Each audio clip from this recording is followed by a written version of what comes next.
الحمد لله الهادي إلى سبيل الرشاد يهدي من يشاء إلى طريق السداد ويذل من يشاء بعدله إلى طريق الغي والفساد والصلاة والسلام على رسوله الناصح الصادق الأمين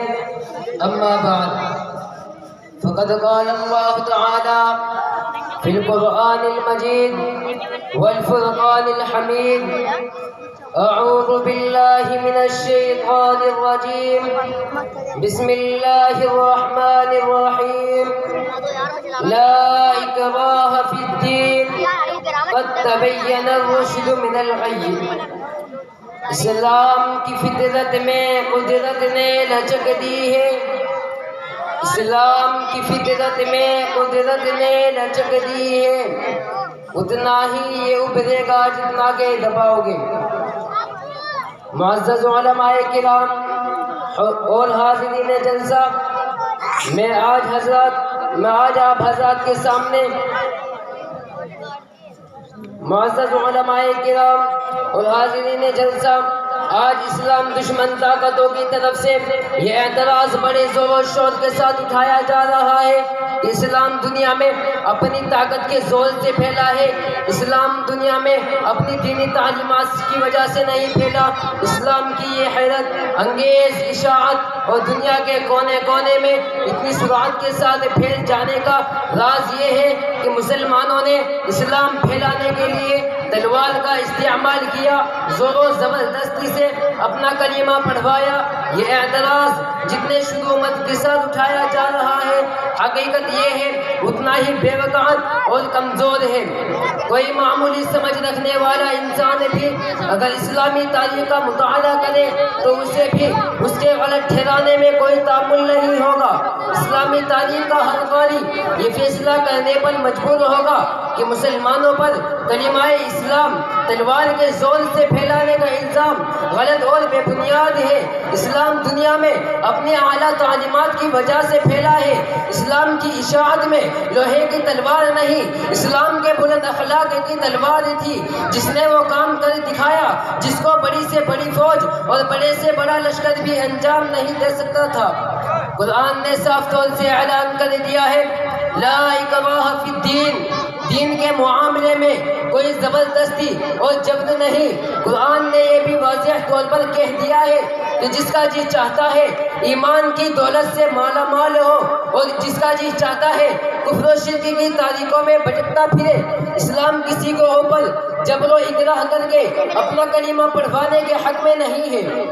آئیے اشاعت اسلامی ابتدائی تاریخ کا مطالعہ کریں تاکہ یہ بات کھل کر سامنے آ سکے کہ اسلام دنیا میں کیسے پھیلا اور اس کی اشاعت تلوار کے استعمال کا نتیجہ تھی یا اس کے بلند تعلیمات کے فیوز و برکات تھے جنہوں نے ساری دنیا کو مجبور کر دیا کہ وہ اسلام کے دامن میں پناہ لے۔ دنیا کفر و شرک کی تاریکوں میں بھٹک رہی تھی، انسان خدا کو بھول چکا تھا، خدا کی ہدایت سے ناواقف اور خدا کے راستے سے ہٹ چکا تھا۔ ظلم اور زیادتی ہر طرف عام تھی، جرم کو جرم اور گناہ کو گناہ سمجھنے کا احساس تک ختم ہو چکا تھا۔ ایسا خوفناک ماحول تھا اور ایسے ماحول میں اللہ کے رسول صلی اللہ علیہ وسلم مبعوث کیے گئے۔ وہ لوگوں کو خدا کی طرف بلانے والے تنہا تھے، خدا کی راستے کی طرف پکارنے والے اکیلے تھے۔ آپ کا اس وقت کوئی ساتھی نہ تھا، گھر والے بھی نہیں، دوست و احباب بھی نہیں، عزیز و اقارب بھی نہیں۔ ایک طرف اللہ کے رسول تھے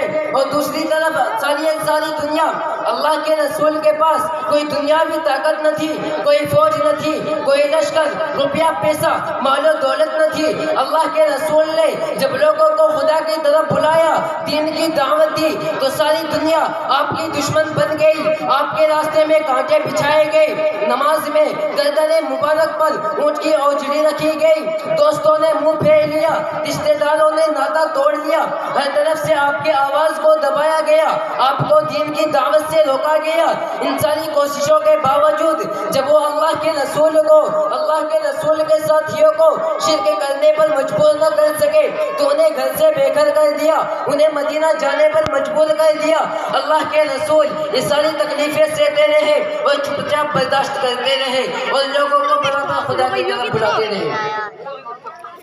ایک بار رسول خدا ایک درخت کے نیچے آرام فرما رہے تھے، آپ کے ساتھی آپ سے کچھ دوری پر تھے۔ ایک دشمن نے موقع اچھا دیکھ کر تلوار سونت لی اور آپ کے سرہانے جا پہنچا اور آپ سے گستاخانہ انداز میں دریافت فرمایا، اے محمد بتاؤ اب تم کو میرے ہاتھ سے کون بچائے گا؟ اللہ کے رسول صلی اللہ علیہ وسلم نے بڑے اطمینان اور سکون سے جواب دیا، اللہ خدا جانے اس لفظ میں کون سی تاثیر تھی کہ دشمن اتنا سنتے ہی تھر تھر کانپنے لگا، اس کے ہاتھ سے تلوار چھوٹ گئی۔ رسول خدا اٹھے، تلوار ہاتھ میں لی اور دشمن سے باراب انداز میں دریافت فرمایا کہ تو اب تک مجھ سے پوچھ رہا تھا کہ میرا بچانے والا کون ہے، اب میں تجھ سے پوچھتا ہوں کہ تجھ کو میرے ہاتھ سے کون بچائے گا؟ دشمن کا ایمان خدا پر نہ تھا، اس نے جواب دیا، آپ ہی بچا سکتے ہیں، اگر آپ مجھ پر رحم نہ فرمائیں گے تو مجھے کوئی نہیں بچا سکتا۔ اللہ کے رسول نے ایک جانی دشمن کو بغیر کسی تعرض کے چھوڑ دیا، وہ اپنے ساتھیوں میں جا کر مل گیا اور پھر اس اخلاق کا یہ اثر ہوا کہ اس نے مکہ فتح ہوتے ہی اسلام قبول کر لیا۔ مکہ فتح ہو چکا ہے، صحن مکہ میں سارے لوگ جمع ہیں، وہ سبھی جنہوں نے رسول خدا کے ساتھیوں کو طرح طرح کی تکلیفیں پہنچائی تھی، جنہیں اسلام کو نابود کرنے کا ناپاک منصوبہ کیا تھا، ان میں وہ ابو سفیان بھی تھے جنہوں نے جنگ بدر کے بعد پیدل پہ مدینہ منورہ پر حملہ کیا تھا، ان میں وہ ہندا بھی تھی جنہوں نے آپ کے پیارے چچا حضرت حمزہ کے ناک کان کاٹ کر گلے کا ہار بنایا تھا، ان میں وہ وحشی بھی آپ کے قابو میں تھا جس نے آپ کے پیارے چچا حضرت حمزہ کے خون میں ہاتھ لگے تھے۔